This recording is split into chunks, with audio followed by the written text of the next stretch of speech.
The film we're reviewing today is Fast Color, an indie sci-fi film available on Amazon Prime right now. It is directed by one Julia Hart, and it is set in an America that is experiencing a nearly apocalyptic drought. The hero is a young woman on the run in this semi apocalyptic landscape who seems to have extraordinary but unexplained abilities. The closest thing the film has to a villain is a government researcher who is after the young woman because he wants to study her in some way. He doesn't really come off as being very threatening, but he comes off as being slightly creepy.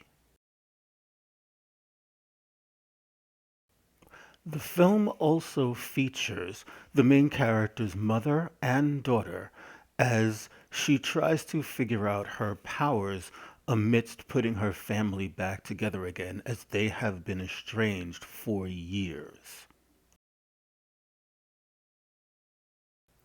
The upside of the film is its strong performances all around. It's very well done family relationships, excellent strong female characters, and a very nice pacing. It's an interesting story that is fairly well done. The dialogue is good. It's fairly well directed, and that's the upside. The downside. The film has absolutely no idea what to do with any of its male characters, even those that you would call the principal villains. They have almost no screen time, and even the ones who have somewhat of an effect on the story have almost no screen time, no dialogue, and have very little impact on what the characters do until the very end, in which even then they're still barely involved.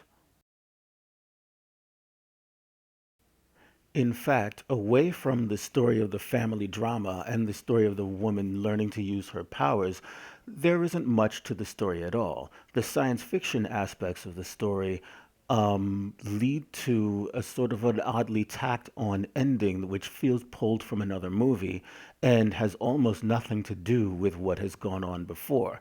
It sees the resurface of essentially all of the male characters at once who had previously nothing to do in the story and still don't have much to do in the story, as the resolution is wrapped around the actions of all of the female characters, while quite literally the male characters do nothing but stand around and watch.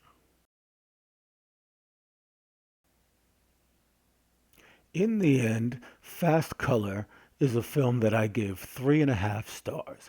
It could have scored higher, possibly as high as 4.5 stars, if they simply had eliminated all of the male characters and all of their impact on the story.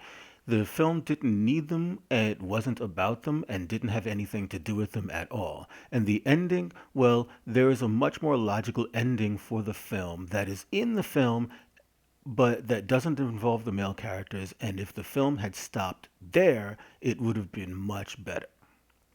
So, in the end, 3.5 stars for Fast Color. Thanks for watching, and I will see you soon.